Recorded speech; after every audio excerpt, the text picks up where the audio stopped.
Hello friends, एक बार फिर आपके सामने एक नई प्रेजेंटेशन लेके हाजिर हैं। और इस दफ़ा का टॉपिक जो है बड़ा इंटरेस्टिंग है। आप देख सकते हैं European union, it's history and importance. तो चलें बिना टाइम ज़ाय किए इसकी तरफ बढ़ते हैं। मैं हूं Mohammad Naufal Safan, belongs to sun Naufal's academy. तो आपके सामने जो है ये नज़र आ रही है स्लाइड, जिसके अंदर मैंने कुछ नक्शे मेंशन किए हैं। यूरोपियन यूनियन है, इसके साथ साथ यूरोजोन है, नाटो है, शेंगन एरिया जो है उसको देखेंगे, और साथ में ईईए को भी देखेंगे। तो ये सारे के सारे जो है वो आज के टॉपिक रहेंगे। और कुछ मैंने सवाल भी यहाँ मेंशन किए हैं कि एफ्टा को भी देखेंगे, यूरोपियन यूनियन को देखेंगे, ईयू की वैल्यूज़ क्या हैं, यूरोपियन यूनियन कंट्रीज़ के मेंबर्स कौन कौन से हैं और कौन कौन से नहीं हैं, यूरोप के मेंबर्स जो कि ईयू का हिस्सा नहीं है, शेंगन जोन आखिर क्या होता है। इसके अलावा भी रिलेटेड टॉपिक्स हैं जो कि यूरोपियन यूनियन के हवाले से आप अक्सर व बेशतर करंट अफेयर में पढ़ते हैं। सारे के सारे कवर करने की कोशिश करूंगा। मैं हूं Mohammad Naufal Safan, belongs to sir Naufal's academy. और जो है वो अगर आपको मेरा चैनल पसंद आ रहा है तो लाइक और सब्सक्राइब जरूर कीजिए। चले जी, व्हाट इज़ यूरोपियन यूनियन। तो हिस्ट्री को देख लेते हैं। Before 1993 the European union, in other words, European union was not as big as it is today. European Union countries started to cooperate economically since 1951, when only states such as Belgium, France, Luxembourg, Germany, Netherlands, and Italy participated. Gradually, more countries decided to join. The last to join is Croatia in 2013. तो ये बड़ी पुरानी history है। 1993 के अंदर European यूनियन का officially जो है वो आगाज़ होता है। और यूरोपियन यूनियन की पूरी हिस्ट्री में आज आपको बताऊंगा। ये 1993 से स्टार्ट नहीं होती, पीछे से है, वो देखते हैं क्या है।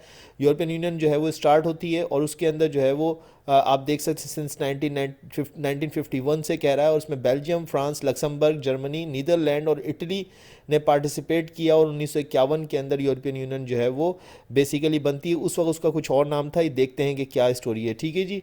तो देखें, हिस्ट्री ये कि 1951 के अंदर होता है कि European coal and steel community, जिसको ECSC भी कहा जाता है, वो क्रिएट होती है through treaty of Paris.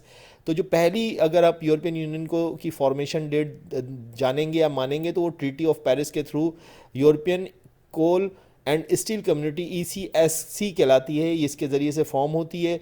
The ECSC was first propose by the French foreign minister Robert Schuman on 9th May 1950 as a way to prevent another war between France and Germany. ये एक scholar थे, एक foreign affairs के माहिर थे, French इनकी nationality थी। इन्होंने प्रपोज किया कि एक ऐसी ऑर्गेनाइजेशन होनी चाहिए जिसके अंदर जो है वो एक डिपेंडेंसी हो जाए, जिसकी वजह से जो है वो मज़ीद जो है वॉर्स ब्रोकन ना हो। आपको पता है कि जो है वो जानते हैं आपके 1945 के अंदर जो है वो जंग अजीम दोयम का ख़ात्मा होता है। खूनेज़ जंग थी जिसने पूरे यूरोप को तबाह कर दिया था। तो ये फ्रेंच फॉरेन मिनिस्टर जो हैं मिस्टर रॉबर्ट, इनका मानना ऐसा था कि ये कहते थे कि make war not only unthinkable but materially impossible. तो वो कहते थे कि जो है वो वॉर को अब ना सिर्फ जो है वो जो है मटेरियली इम्पॉसिबल, यानी कि फिज़िकली या दुनिया के अंदर ही पॉसिबल इम्पॉसिबल नहीं होना चाहिए, बल्कि अनथिंकेबल होना चाहिए, हम इसके बारे में सोच भी ना सकें। कुछ ऐसा किया जाए कि इसके बारे में ना सोचा जाए और ना ही इसको जो है वो दुनियावी तौर पे पॉसिबल किया जाए। तो ऐसा कैसे हो सकता है, which was to be achieved by regional integration of which ECSC was the first step. तो उन्होंने इसके लिए कहा कि रीजनल इंटीग्रेशन होनी चाहिए, ये जो खित्ते हैं ये आपस में जुड़ जाएं, भाईचारा बढ़ जाए, इंटरडिपेंडेंसी आए, एक इकनॉमिक जो है वो मकासद हों। तो जब ये ऐसा होगा तो कोई मुल्क जो है वो हिम्मत नहीं करेगा कि वो किसी दूसरे मुल्क को जो है वो जंग की तरफ धकेले। तो ये जो है वो आइडिया जो है वो पेश किया गया। और 1957 के अंदर treaty of Rome created the European economic community EEC, और द कॉमन मार्केट भी इसको कहा जाता है। तो EEC जो है वो 1951 में आप देखते हैं 1951 जो है पहली डेट आ रही है, ये रही 1951। 1951 के अंदर ट्रीटी ऑफ पेरिस हो रही है और ECSC बन रही है। और ECSC ही जो है वो ट्रांसफॉर्म हो गई जो है वो EEC के अंदर, यानी कि ये ECSC जो है वो EEC बन गई, यानी कि यूरोपियन इकोनॉमिक कम्युनिटी। ठीक है जी।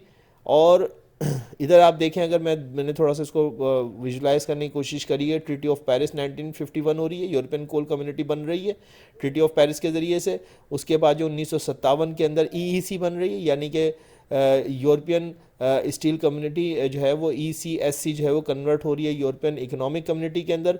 और यही यूरोपियन इकोनॉमिक कम्युनिटी जो है वो यूरोपियन यूनियन बनने के बाद जो है वो EEC से EC बन गई, European community. European economic community से क्या बन गई? European community. जनाब इसके बाद जो है वो आप जानते हैं कि 1993 के अंदर यूरोपियन यूनियन का क़याम होता है, और यूं जो है वो आप आगे देखते हैं कि 2009 के अंदर ये EC जो है इंस्टीट्यूशन ये वाइडर रेंज के अंदर जो है EU के अंदर जो है जम हो जाता है। यानी कि 1993 में यूरोपियन यूनियन बनती है तो यही यूरोपियन इकोनॉमिक कम्युनिटी कहलाने लगती है यूरोपियन कम्युनिटी, और यही यूरोपियन कम्युनिटी 2009 के अंदर ऑफिशियली यूरोपियन यूनियन के अंदर मर्ज हो जाती है, या यूं कह लीजिए कि यूरोपियन इकोनॉमिक कम्युनिटी जो है बिल आखिर 2009 के अंदर यूरोपियन यूनियन बन जाती है। ठीक है जी, तो ये इसकी छोटी सी हिस्ट्री है। इसके बाद देखते हैं कि यूरोपियन यूनियन जो है वो 2020 में अब इसका क्या जो है वो स्टेटस है। तो इस वक्त का करंट स्टेटस, जब मैं आज ये 24 अक्टूबर को 2020 को ये रिकॉर्डिंग कर रहा हूँ, उस वक्त 27 मेंबर हैं इसके। और जो है वो इसका जो हेडक्वार्टर ब्रसल्स जर्मनी के अंदर, बेल्जियम के अंदर, सॉरी बेल्जियम के अंदर, और इसकी वही date treaty of Maastricht Netherlands के अंदर एक ट्रीटी होती है 1993 नवंबर 1 को, जिसके तहत जो है ये ऑफिशियली बनती है यूरोपियन यूनियन। मैंने बता दिया कि बनी तो ये पहले 1951 से ही चल रही है, लेकिन ये ऑफिशियली इसको डेट जो मिलती है 1993 की मिलती है। नोबेल प्राइज़ भी जीत चुकी है ये। ठीक है जी, यूरोपियन यूनियन। आगे चलते हैं। यूरोपियन यूनियन जो है वो सिंगल मार्केट को क्रिएट करने के लिए, आपको याद होगा कि मैंने बताया कि जो है वो इसको बनाने का मकसद ये था कि इंटीग्रेशन हो, और इंटीग्रेशन, रीजनल इंटीग्रेशन कैसे होगी? एक सिंगल मार्केट हो, एक सिंगल मार्केट का क़याम हो। तो उसके लिए जो है वो कुछ वैल्यूज़ हैं यूरोपियन यूनियन की। वो कहता है कि मूवमेंट ऑफ गुड्स होनी चाहिए, मूवमेंट ऑफ सर्विसेज हो, मूवमेंट ऑफ पीपल हो, और मूवमेंट ऑफ मनी हो। ये सारी की सारी चीज़ें जब होंगी तो यकीनन जो है वो आप देखेंगे कि जो है वो एक सिंगल मार्केट बनती चली जाएगी। अब मूवमेंट ऑफ गुड्स के लिए, मूवमेंट ऑफ सर्विसेज के लिए, सर्विसेज आप कहेंगे कि लोग नौकरियां करें, एक मुल्क से दूसरे मुल्क में जाके नौकरियां करें, ये उसकी बात हो रही मूवमेंट ऑफ सर्विसेज की। यानी कि एक डॉक्टर अगर जर्मनी में है तो वो फ्रांस के अंदर जाके जो है वो नौकरी करे, ये कैसे मुमकिन होगा? यार ये बहुत ही ज़बरदस्त किस्म की यूरोपियन यूनियन का कॉन्सेप्ट था, जिन लोगों ने वाकई में जो है वो करके दिखाया, जो कि एक बहुत बड़ी जो है वो अचीवमेंट है। मूवमेंट ऑफ पीपल भी इसी हवाले से हो रहा है कि फिर जो है लोग भी आए जाएँ। जाहिर से सर्विसेज भी लोगों के ज़रिए से जाएगी, लेकिन कुछ लोग जो सर्विसेज करने नहीं जा रहे हैं, घूमने फिरने जा रहे हैं, या आना जाना होना चाहिए, वो लोग भी जो है वो आगे पीछे जा सकें, एक मुल्क से दूसरे मुल्क जा। इसके साथ साथ जो है वो जाहिर सी बात है, आप सिंगल मार्केट क्रिएट कर रहे हैं तो आपको मनी का भी ख्याल रखना पड़ेगा, तो मूवमेंट ऑफ मनी भी हो। तो किस तरीके से हो रही है इसको देख लेते हैं। देखिए, इट्स अ पॉलिटिकल यूनियन, और 27 स्टेट हो गए हैं, अभी 28 नहीं है। मैं बताता हूँ कि 28 से 27 क्यों गए। बहरहाल यहाँ पे लिखा हुआ 28 है, लेकिन 27 है इस वक्त। Design for the regional development by creating a single market with standardize system of law. तो इन्होंने क्या किया, यूरोपियन यूनियन बना के उन्होंने क्या किया कि पॉलिटिकल और इकोनॉमिक जो है वो गोल्स थे जिनको अचीव किया है इन 27 ममालिक ने। या 28 लिखा हुआ है, सॉरी फॉर दैट, ये 27 हो गए इस वक्त। बहरहाल, design for the regional development by creating a single market with standardize system of laws. एक कुछ स्टैंडर्डाइज सिस्टम ऑफ लॉज हैं जिनको कि उन्होंने डिवाइस किया है, जिसके ज़रिए से सिंगल मार्केट बनाई गई है। This single market need single currency for this 19 members of eurozone and euro currency was created in year 2000। सन 2000 के अंदर ये माइलस्टोन था जबकि यूरोजोन क्रिएट किया गया, और एक जो है वो करेंसी इस वक्त जो है वो यूरोपियन यूनियन के 19 ममालिक एक ही करेंसी इस्तेमाल करते हैं। हैरान कुन बात है कि हर मुल्क की अपनी अपनी करेंसी थी, उन्होंने उस करेंसी को ख़त्म करके यूरोजोन का जो है वो को एक्वायर कर लिया, और यूं जो है अब इस वक्त 19 ममालिक ऐसे हैं जिनकी करेंसी सेम है और उनकी करेंसी है यूरो। तो ये जो मूवमेंट ऑफ मनी है वो आप देख रहे हैं कि किस तरह से स्विफ्टली होने के लिए इन्होंने यूरोजोन बना लिया।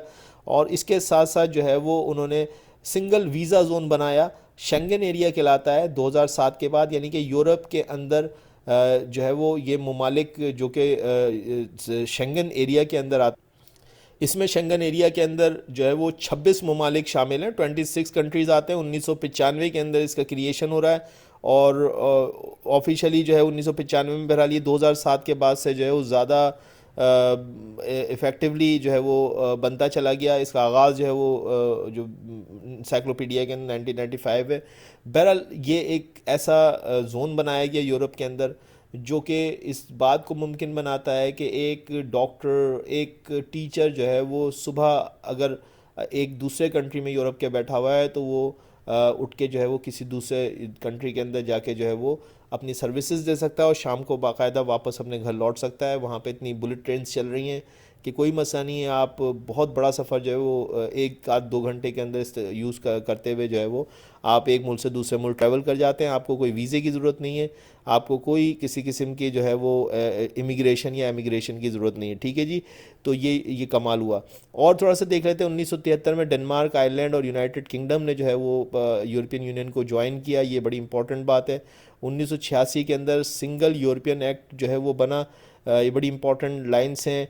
इसके अलावा 10 को कंट्रीज़ ने 2004 में यूरोपियन यूनियन को ज्वाइन किया। बल्गारिया और रोमानिया ने जो है वो 2007 में यूरोपियन यूनियन को ज्वाइन किया। फिर फाइनेंशियल एक क्राइसिस आता है 2008 में, जिसके बाद ट्रीटी ऑफ लिस्बन होती है। और ट्रीटी ऑफ लिस्बन के बाद जो है वो यूरोपियन काउंसिल जो है वो इंस्टीट्यूशन बन जाती है यूरोपियन यूनियन का। ये ऑफिशियली जो है वो रिकग्नाइज हो जाता है European Council as a institution of European Union. ये ट्रीटी ऑफ लिस्बन की मेन जो है वो फीचर है जो कि 2009 के अंदर एग्जीक्यूट होता है। ठीक है जी। 2013 के अंदर क्रोशिया जो है वो लास्ट मेंबर के तौर पे 28वां मुल्क बनता है। उस वक्त ये 27 मुल्क थे, 27 के बाद 28वां मुल्क क्रोशिया बनता है। और यूं 28 कंट्रीज़ थे 2019 तक। और 2020 के आगाज़ पे भी 28 कंट्रीज थे। लेकिन यूनाइटेड किंगडम जिन्होंने कि 2016 के अंदर ये फ़ैसला कर लिया था रेफरेंडम के ज़रिए से कि वो अब यूरोपियन यूनियन का हिस्सा नहीं रहेंगे, ऑफिशियली 31 जनवरी 2020 को यूरोपियन यूनियन को एग्ज़िट कर जाते हैं। और यूं अब ये 28 के बजाय 27 ममालिक का यूरोपियन यूनियन है।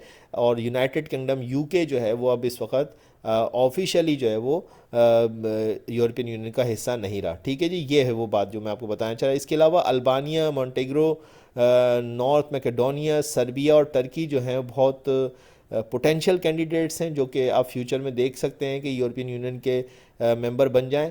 और व्हाट इज़ एफ्टा, ये बड़ा इंपॉर्टेंट है। European free trade association, single market का इंटीग्रेशन जो है वो आपको यहाँ से समझ में आएगा। Was founded by the Stockholm convention in 3 May 1960। EFTA is an inter governmental organisation set up for the promotion of free trade and economic integration to the benefits of its 4 member states, Ireland,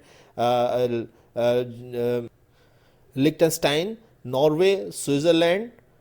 ये 4 ममालिक हैं। और इसके अलावा जो है वो ये एक एफ्टा कहलाता है। 4 ममालिक हैं। इसमें से जो स्विट्ज़रलैंड है वो यूरोपियन इकोनॉमिक एरिया का मेंबर नहीं है। ये ज़रा जहन में रखिएगा। ये 4 ममालिक का बनता है एफ्टा। और यूरोपियन इकोनॉमिक एरिया एक और फ्री सिंगल मार्केट है। एक सिंगल मार्केट तो आपने देखी यूरोपियन, जिसको एफ्टा कह रहे हैं, यूरोपियन फ्री ट्रेड एसोसिएशन। और दूसरी एक और सिंगल मार्केट है जिसको ईईए कहते हैं। अब देखिएगा ईईए और एफ्टा मैं क्यों बता रहा हूँ, समझिएगा। ईईए जो है वो दरअसल क्या है, ये एक अलाइंस है जो कि comprises upon 26 members of European union और 3 मेंबर्स ऑफ एफ्टा। तो यूरोपियन यूनियन की जो सिंगल मार्केट है दरअसल वो सिर्फ यूरोपियन यूनियन पे नहीं है, कंप्राइजेज मुश्तमिल नहीं है, बल्कि वो उसमें जो है वो एफ्टा के भी 3 कंट्रीज शामिल हैं। और यूं जो है ये ईईए कहलाता है, यूरोपियन इकोनॉमिक एरिया। यहाँ पे सिंगल मार्केट की एक्टिविटीज़ होती हैं। ये पूरी सिंगल मार्केट बन जाती है जिसके अंदर 3 कंट्रीज़ जो हैं वो मौजूद हैं, किसके, एफ्टा के। ठीक है जी। और यूं जो है ये एक पूरा का पूरा सिलसिला बनता है। Switzerland is not an EU और ईए मेंबर। अच्छा, स्विट्ज़रलैंड जो है इसमें शामिल नहीं है। 3 ममालिक आइसलैंड और जो है 3 ममालिक इसमें शामिल हैं, लेकिन स्विट्ज़रलैंड इसके अंदर शामिल नहीं है। और यूं जो है वो, लेकिन बहरहाल एक चीज़ ध्यान में रखें, this means Switzerland is not EU और EA member but is part of the single market.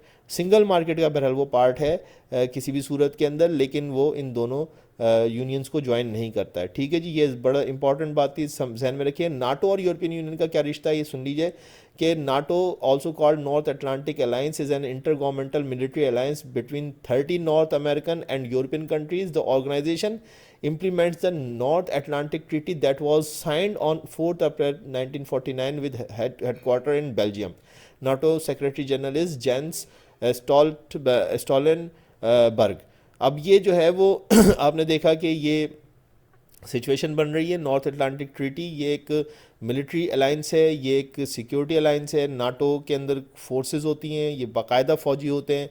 आपने अफ़गानिस्तान के अंदर देखा कि नाटो ने ही सारी की सारी कार्रवाई अफ़गानिस्तान के अंदर जो जंग लड़ी है, नाटो के ही फ्लैग के अंडर में जो है वो अमेरिका दाखिल हुआ। तो आप देख सकते हैं इसके अंदर कौन कौन है। इसमें नॉर्थ अमेरिका की कंट्रीज़ हैं और यूरोपियन कंट्रीज़ हैं, टोटल 30 हैं। नॉर्थ अमेरिका का मकसद अमेरिका है, ठीक है, यूएसए, और उसके साथ साथ कुछ और ममालिक, और फिर यूरोपियन कंट्रीज़ हैं। और यूरोपियन कंट्रीज़ का मतलब है यूरोपियन यूनियन। मकसद एक जनरल टर्म में आपको बता रहा हूँ, ये नहीं कि यूरोपियन कंट्रीज़ का मतलब यूरोपियन यूनियन, लेकिन क्योंकि रिप्रेजेंटेशन वहाँ से आ रही है इस वजह से। तो कहते हैं कि NATO and European Union cooperate on issues of common interest and are working side by side in crisis management, capability development and political consultations, as well as providing support to their common partners in the east and south. ठीक है जी, तो ये EU का जो है वो NATO के साथ रिलेशन भी क्लियर हो गया। यूरोपियन कमीशन क्या है? European Commission is the European Union executive body and represent the interest of Europe as a whole as oppose to the interest of individual countries. It drafts proposal for new European laws. It manages day-to-day business of implementing EU policies and spending EU funds. तो European commission बहुत बाइख्तियार इदारा है। इसको जानना बिल्कुल ना भूलिएगा, detail में आप खुद भी देख सकते हैं इसको। मैंने यहाँ पे थोड़ा सा आपको शामिल कर दिया ताकि आप इसको समझ जाएं कि यूरोपियन कमीशन दरअसल सारी की सारी यूरोपियन यूनियन की जो जितनी भी पॉलिसी मेकिंग है वो सारी की सारी जो है वो यूरोपियन कमीशन ही करता है। The commission overseas and implement the EU policies, ये रहा इसका पर्पज़। ठीक है जी, तो अब आ जाता है FATF, फैटफ कहलाता है and the relation to EU। आजकल फैटफ का पाकिस्तान में बड़ा जिक्र है, क्यों पाकिस्तान जो है वो ग्रे लिस्ट हुआ हुआ है। और अभी कल ही ये न्यूज़ आई कि मज़ीद पाकिस्तान को जो है वो इस साल पूरा जो है वो ग्रे लिस्ट रखा जाएगा, क्योंकि उसने कुछ टारगेट्स को अचीव नहीं किया है। बहरहाल financial action task force FATF, जिसको हम कहते हैं FATF, is the global money laundering and terrorist financing watch dog. ये दरअसल नज़र रखते हैं मुल्कों के ऊपर कि वहाँ कोई मनी लॉन्ड्रिंग यानी कि करप्शन या टेररिज्म तो नहीं हो रहा। तो अगर वहाँ पे टेररिज्म या मनी लॉन्ड्रिंग हो रही है तो वो उनको ग्रे लिस्ट में डाल देते हैं। ये वार्निंग होती है उनके लिए कि अगर आपने जो है वो अपने आप को नहीं सुधारा तो आपको हम ब्लैक लिस्ट कर देंगे। और ब्लैक लिस्ट जो है वो सेंक्शंस की लिस्ट होती है, जहाँ पे कि जो है वो उन पे बहुत सारी पाबंदियां लग जाती हैं इकनॉमिक, जिसकी वजह से उनको बहुत मुश्किलात का सामना करना पड़ता है।